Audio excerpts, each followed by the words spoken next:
mampus kamu. Masuk lagi sana.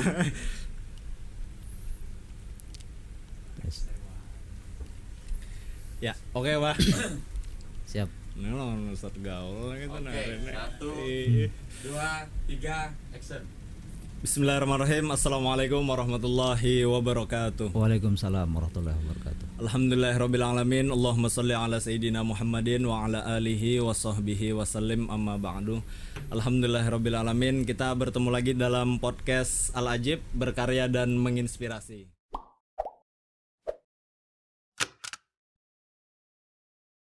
Nah, mudah-mudahan tayangan kali ini kita dapat inspirasi lah tentunya. Nah, hari ini kita akan membahas tentang tema hijrah lah bersama abah kita, Abah Guru Supyan. Nah, kayak apa haluk ya Abi? Thayyib bi khair. Alhamdulillah. Mudah-mudahan Pak Jamal di Tanjung nonton baik. Oh, amin. Oh, Jamal. Iya, di Tanjung. Assalamualaikum Pak Jamal. Waalaikumsalam. Kamera pian sebelah sini lah. Oh, situ. Oke. Inggih. Nah, sebelumnya kita promosi dulu. Ini ada barcode bahaya dari Yayasan Al Ajib, bukanya ke rekening Al Ajib katanya. Ke rekening Yayasan Al Ajib. Ini kebetulan Bank Kalsel. Jadi sekarang tuh lebih mudah lah kita bersedekah, bisa menggunakan aplikasi-aplikasi yang tersedia. Wah, ini kan zaman canggih. Iya. Makan bayar pakai aplikasi, duit juga Bang tuh. Nah, kita dulu membahas tentang anu dulu di awal ya, kalau sambil ngopi dulu nah. Bismillahirrahmanirrahim. Minum Mbak. Ya, sudah. Alhamdulillah. Ya. Alhamdulillah. Mati angin Jusari. Baik headset dulu. Nah. Iya. Kesibukan wah ini kayak apa, di bulan suci Ramadan nih? Kesibukan Ramadan alhamdulillah. Ada kuliah subuh, kemudian tarawih dan lain-lain. Juga ada acara-acara di buka puasa alhamdulillah. Berkah Ramadan luar biasa. Berkah Ramadan luar biasa lah. Oh, tutup lo. Ya. Nah, penonton bagi yang kada tahu lah, Abah Guru Supyan nih dari teater Awan biar bagi saya kalau lon gitu nah. Biar tahu di podcast inilah kita membuka gitu nah. Nah, pendiri dari teater Awan lawan paman ulun Pak Jamal lah. Jamaluddin Nasrullah. Nah, Jamaluddin Nasrullah. Nah, itu kan biar dari teater Awan nih. Nah, sekarang dalam dunia gelut dakwah lah. Nah, kenapa bisa ke situ bah? Manuver. Kalau manuver politik kan ada ya, kalau kenapa bisa gitu bah? Memang kita dari awalnya sebelum teater terbentuk tuh memang ada, ya mohon maaf, ada basic pondok pesantrennya. Pondok pesantren. Ya, di mana bah? Pian? Di Martapura. Enggak. Alhamdulillah. Jadi setelah itu membentuk teater itu dalam hal bidang dakwah. Bidang dakwah juga. Bidang dakwah. Di situ ada nilai-nilai moral disampaikan, ada pesan-pesan kebaikan-kebaikan disampaikan. Nah, sehingga bersama Pak Jamaluddin Nasrullah tadi ada inisiatif bagaimana kita berdakwah dengan seni, berdakwah dengan seni, dengan ada dramatikal seperti itu, lalu terbentuklah teater. Terbentuk teater Awan lah. Berarti ini memang melanjutkan aja lah, kayak itulah sejalur kayak itu maksud ulun. Ya, memang diulah jalur. Oh, diulah jalur. Enggak. Diulah jalur dakwah. Karena kita melihat para wali-wali terdahulu kayak contoh Sunan Kalijaga. Beliau bagaimana dengan wayangnya segala macam kan. Sehingga diisi dengan nilai dakwah. Ada dalam istilah musik Japin Carita, di situ kan ada juga nilai-nilai dakwah, diisi nilai dakwah. Apalagi di zaman sekarang ini perlu pendekatan emosional yang lebih dekat lah. Berarti memang sesuai zaman wah inilah, keperluan zaman wah ini. Ya, sesuai zaman tapi tidak melupakan syariat atau real agama. Iya. Berarti tetap dalam koridor. Tapi ini sebagai jalur bala. Jalur ya. Diulah jalur tadi. Diulah jalur. Luar biasa lah, alhamdulillah. Sekarang nih majelis pian Irsyadul Fatah tuh lah. Irsyadul Fatah. Nah, Irsyadul Fatah tuh bisa dijelaskan bah, kenapa mengambil kata Irsyadul Fatah? Irsyadul Fatah itu, irsyad itu kemarin tuh bertanya-tanya dengan tokoh-tokoh masyarakat, keluarga-keluarga juga lah. Karena Irsyad itu diambil dari kata berasal dari nama pada Tuan Muhammad Arsyad. Jadi sedikit ada Arsyad Irsyadnya itu supaya sedikit ada ya walaupun berbeda tapi ada kesamaan. Jadi Irsyad. Al-Fatah itu karena dulu punya grup maulid namanya Al-Fatah. Punya grup maulid namanya Al-Fatah. Alhamdulillah masyhur pada zamannya kan itu luar biasa Al-Fatah. Lalu dinamailah Majelis Talim itu Irsyadul Fatah namanya. Lalu diberi nama Irsyadul Fatah tadi lah. Iya. Ini agak tegang itu sedikit lah. Jadi santai aja. Penonton kalau hendak ini takunakan langsung kena ya kalau langsung lawan Sidin lah. Nah itu tadi Irsyadul Fatah tadi berarti ini apa tuh ngarannya bah? Apa istimbat kah? Istimbat kepada Syekh Muhammad Arsyad. Kadang-kadang orang membuat satu nama tuh kan ada asbabul wurudnya. Iya. Kayak satu masjid kita tidak tidak menyebutkan namanya. Iya. Nama ulah masjid ini Bos Ayam. Nah, nama ulah ini Bos Ayam. Lalu Jersidin tuan guru, ada tuan gurunya ulun kadang menyebut juga namanya. Iya. Ulah akan ngaran masjid nih supaya tabuat ayam. Karena nama ulah nih Bos Ayam. Iya, kayak apa tuh jadi? Nah, lalu Sin berpikir 2-3 hari, akhirnya dapat ngaran masjid. Di ngaranilah Sayyidul Ayam. Supaya ada ayamnya kan. Nah, kalau Irsyad ini karena nama pada Tuan, pada Tuan, kemudian Fatah tuh ngaran grup maulid. Kalau Pelai Hari ini dari Pelai Hari. Iya. Pelai Hari itu karena orang-orang Belanda tuh kan mengajak orang-orang pribumi bermain play here. Nah, jadi Pelai Hari jadi. Tahu bujur kadanya kada tahu juga ini bahapal juga kira-kira. Nang kasihan tuh di Amuntai, ada kampungnya Paliwara namanya. Paliwara lah. Nah, itu asbabnya itu nang bini nih anak minta duit, abahnya minta duit pang abahnya. Jangan laki calok seorang. Pas mencalok tuh rupanya kantongnya bungkas. Pas ini kadang kita sebutkan nih. Harau Anwara aja. Nah, jadi Paliwara. Tapi bujur kadanya kada tahu juga gitu. Iya, ini ngarannya lah menyerang bedulun apaan lah. Iya, luar biasa lah. Nolun lihat ya ada pian di tuh bah. Apa? Kenapa? 1 menit berbuka tuh acara apa tuh? 1 menit berbuka di Bangkalsel kan? Bangkalsel lah. Oh, Bangkalsel itu dalam rangka tausiah juga tapi 1 menit. Hah? 1 menit. Kayak apa tuh tausiah 1 diambil menit ya, inti-intinya. Diambil inti-intinya. Umpamanya ciri-ciri hari kiamat, banyak jumlah perempuan atau ini. Nah, itu aja tidak dijelaskan secara detailnya. 1 menit. 1 menit gitu lah. Berarti pian menyimpulkan kah kayak apa tuh? Kalau 1 menit kayak apa? Ceramah 1 menit tuh bingung banget. Enggak, 1 menit itu. Ada bahasa Banjar ya kita.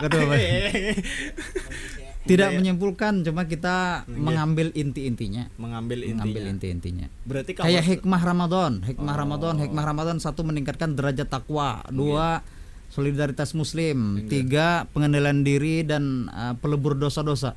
Iya. Nah, itu aja yang kita sebutkan 1 menit. Oh, itulah. Dakwah 1 menit. Dakwah 1 menit lah.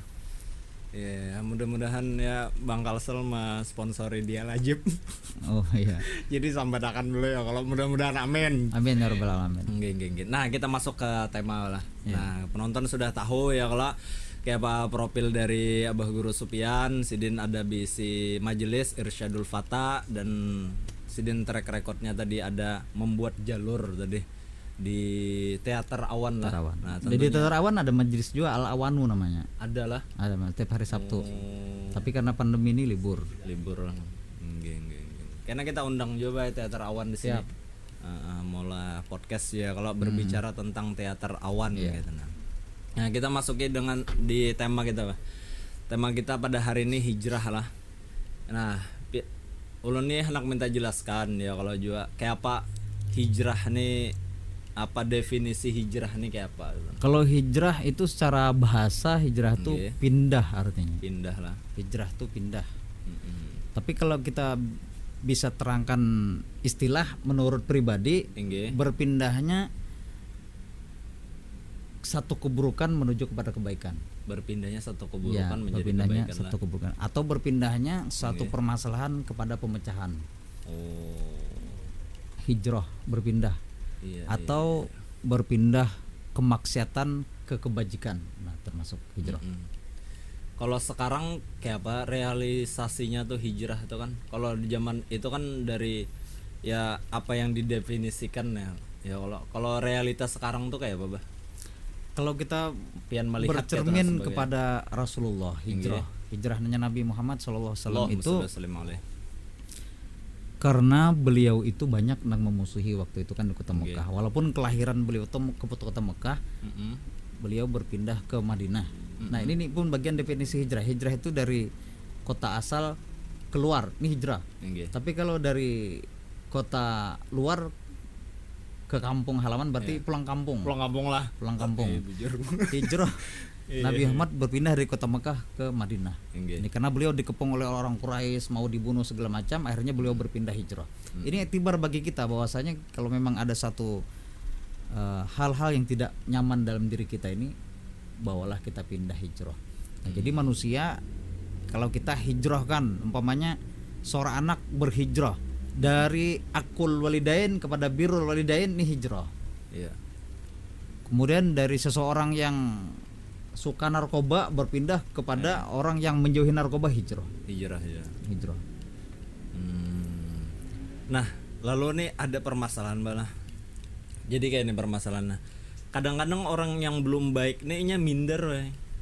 Minder kayak itu nah untuk hijrah aja. Ada juga yang bano belum ada hidayah aja. Nah, kayak apa tuh tanggapan Bian gitu? Kehidupan manusia itu kalau memang kelam atau terpuruk, kita jangan terpuruk dengan masa lalu yang kada baik. Iya.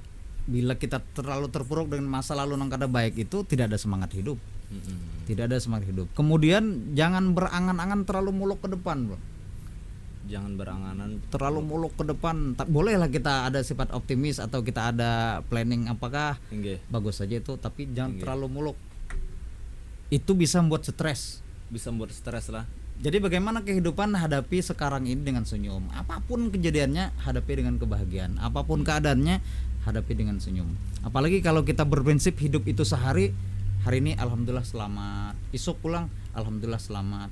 Alhamdulillah hari ini pulang selamat. Berprinsip sehari. Oh, berprinsip sehari. Insya Allah kada mau pusang hidup ini. Oh, kalau terlalu optimis nih overload kayak itu nah. Apa terlalu berlebihan hayalnya kayak itu nah. Ya. Itu bisa menyebabkan stres lah. Stres itu kan ada 30 tingkatan. Termasuk stres yang kada betah di rumah tuh tingkatan 3. Itu kada betah di rumah. Maksudnya kada ada pekerjaan, kada ada gawian, kada ada kita gawe itu stres tingkatan 3. Kalau stres 5 tuh orang yang putus bercinta tuh di 5. Nah, 5. Stres tingkatan 5. Kalau stres apa tadi terlalu muluk berangan-angan itu kan tingkatan ke-7. Nah, kalau sudah tingkatan terakhir, nah ini yang berbahaya nih. Di sana sini takurihing. Pohon nangka takurihing, tiang listrik takurihing. Nah, berarti itu stres tingkatan terakhir. Karena berjalan sandalen sabala. Tapi itu ada kelebihannya orang seperti itu karena kewajibannya secara syariat kan kada ada lagi. Karena rufi'al kalamu diangkat kewajiban itu salah satu tiga. Yang pertama kakanakan sampai inya mumayyiz. Nah, itu kewajiban kan tidak dibebankan. Kakanakan belum inya balik. Kemudian orang tidur hatta yastaiqizu, kemudian dia bangun. Nah, tuh kada ada beban nyeta guring. Umpamanya subuh nyeta guring. Ini dengan nang kada sengaja nih taguring. Nah, bangunnya itu setelah sholat subuh, maka subuhnya itu dikadoknya boleh dengan tanpa sengaja. Ini kan tidak ada beban. Kemudian orang nang al-majnunu hatta ya'taqila, orang nang gila itu sampainya berakal, nah kada ada beban. Jadi orang nang gila nang tingkatan 30 tadi itu kada ada beban. Apalagi nya lahir itu sudah gila. Bisa masuk surga nya, kada ada beban dosa. Nah, itu kelebihan orang gila. Jadi bagus juga gila tuh. Bagus. Bukan berarti kita harus gila, artinya kita kan beri akal tuh bisa manajemen akal kita lah. Oh, kayak itulah. Sahri ada yang ditakon enggak? Ada yang ditakonakan kah? Kena kan lo. Oh iya. Abang Emis bang? Emis. Anu tuh menurut kan ya betul. Enggak. Seolah-olahnya tuh tahu kan nah. Selevel lawan Tuhan gitu nah. Wah. Pas orang meninggal kan hanya Iya. tahu. Padahal aja aku aja sudah aja apa namanya. Tahu dah orang tuh aja panjang meninggal cuma anak mah dah aja lah keluarga ini kalau nyaman ya udah ya gitu nah. Itu ya menurut pian gitu nah. Menerka-nerka kayak itu apa? Kayak apa? Memang Orang sudah terjadi, orang kan, bahari itu ada nang pirasat meninggal tuh tahu. Enggak. Jar guru dulu ada Habib menyampaikan Enggak. bilanya Jar Habib itu melihat di langit nih pina bekunang-kunang mata. Enggak. Nah itu Jusidin model kayak bekunang-kunang melihat macam-macam nih bisa kurang lebih Jusidin 90 hari bisa meninggal. Nah pirasat, tapi itu pirasat bukan menyatakan. Kalau menyatakan kita mendahului Tuhan kan jadi syirik haram. Oh, Ini kita ada pirasat. Tapi ada juga kawan pas turun di masjid tadi anu berkendaraan pasang helm kadep panjanak raum. Soalnya helmnya terbalik. Iya. Helm terbalik. Kemudian bilanya melihat nang mirip lawan kita, nah umpama kita berteman mirip sama persis, bukan kembar. Kalau kembar lain lagi mirip. Nah itu Jusidin bisa 60 hari bisa meninggal. Nah aja pirasat, tapi ini pirasat sekali lagi pirasat bukan menyatakan yang pasti. Ciri-ciri aja lah. Ciri-ciri. Kemudian bilanya batamuan nang saraba hijau Jusidin. Umpamanya kopiah hijau, sorban hijau, baju gamis hijau, sandal hijau, semua serba hijau. Itu 2 kali 24 jam bisa meninggal Jusidin. Nang saraba hijau nih. Jersey band ini kan kita kadang memastikan. Tapi bilanya topi hijau, baju hijau, selor hijau, sepatu hirang, berarti Hansip bilang ke rumah kita.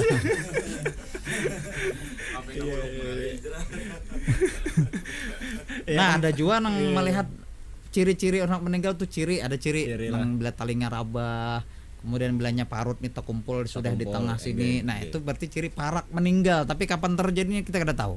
Rasulullah pun kada tahu kapan apa namanya. Tapi pirasat. Kalau Rasulullah mungkin tahu lah, kalau Rasul tahu. Tapi kalau nang hari kiamat yang kada tahu. Hari kiamat, ciri-ciri hari kiamat terjadinya kan kada tahu. Itu pirasat. Salah satu ciri para kiamat tuh banyak bebinian bala. Banyak bebinian. Banyak bebinian pada lakian lah. Itu bandingannya siapa tuh, Bah? Kalau menurut dalam riwayat itu 140. 140 lah. Jadi bebinannya 40, lakian 1. Jadi babinan tuh karena banyak memaksa laki-laki, tolong kawini aku, tolong nikahi aku masih perawan segala macam nih. Itu pun termasuk kai yang dipaksa lakiannya lagi. Sekarang pun sudah 1 banding berapa? 45 lah. 1 banding 5 menurut Badan Statistik. Kalau seandainya ini bininya 1, Imis bininya 1, Sahri bininya 1, pukul rata 1 berataan. Nang Mbak 4 nih siapa mengayomi hidup Sidin, bertanggung jawab dalam hidup Sidin, mengasihi sayangi Sidin siapa nih? Makanya beberapa abad nang silam Al-Qur'an sudah menyatakan fangkihuma atau balakum minan nisa masna wasulasa waruba, nikahilah perempuan yang baik-baik 2, 3 dan 4. Tapi fa in khiftum ala ta'dilu, bila kamu itu mampu bersikap adil, bila kata kawa adil fa wahidatan aw ma malakat aymanukum. Cukup 1 aja. Dan kita pun terlahir dari konsep berpoligami padahal. Iya. Kenapa dikatakan konsep berpoligami? Kalau tidak ada poligami, kada ada acara kita nih, kada ada al-ajib. Kenapa dikatakan demikian? Karena kita terlahir dari Nabi Ismail. Nabi Ismail itu terlahir dari Siti Hajar. Siti Hajar itu istri yang keduanya Nabi Ibrahim. Nah jadi kita terlahir dari berpoligami gitu. Jadi mestinya terima kasih dengan poligami mestinya lah. Tapi ya kadang-kadang manusia kan perbedaan perasaannya. Tapi tidak boleh kita menafikan syariat membolehkan. Nah kada boleh. Yang jelas kalau kada siap silakan. Tapi bagi orang yang siap tuh pahalanya luar biasa. Semua sehari mong bener dapat penjelasan lah. Nah ini terkait perasaan juga bala. Iya tadi perasaan daripada orang yang belum menuju hijrah tadi, nya kan ada perasaan malu tadi, ada perasaan malu, terus aku belum siap. Nah kayak misalnya bebinian belum berkerudung, ya kalau misalnya supan lawan kelakuan, nah itu kayak apa itu, kejadian nang kayak itu, nah itu kan diterima nih, lumrah di kalangan masyarakat kita lah. Iya. Manusia itu berbuat yang kada baik tuh ada dua faktor. Yang pertama faktor X-nya, kedua faktor in-nya. Faktor X tuh lingkungan satu. Yang kedua di mana keberadaan di sekolah dua. Kemudian keluarganya tiga. Ini berpengaruh dengan kepribadian manusia. Berpengaruh. Kemudian faktor in-nya tuh di dalam dirinya. Yang kedua, yang pertama karena ada hawa nafsu. Nah, hawa nafsu. Manusia itu kan ada diciptakan akal dengan hawa nafsu. Bila dia mampu manajemen akalnya, maka nafsunya akan kalah. Maka dia lebih mulia daripada malaikat. Tapi kalau nang kalah ini akalnya, nafsunya yang dominan ditonjolkan, maka dia lebih rendah daripada binatang. Yang kedua, kenapa manusia itu sering berbuat yang kada bagus? Karena godaan setan. Nah, itu berarti masih imannya tuh lemah. Karena iman tuh yazid wa yangkus. Iman itu turun naik. Bagi orang-orang yang merasa, wah aku masih kada, berarti imannya masih di bawah. Masih yangkus, belum yazid lagi, belum naik lagi. Dan itu karena ada godaan daripada setan tadi.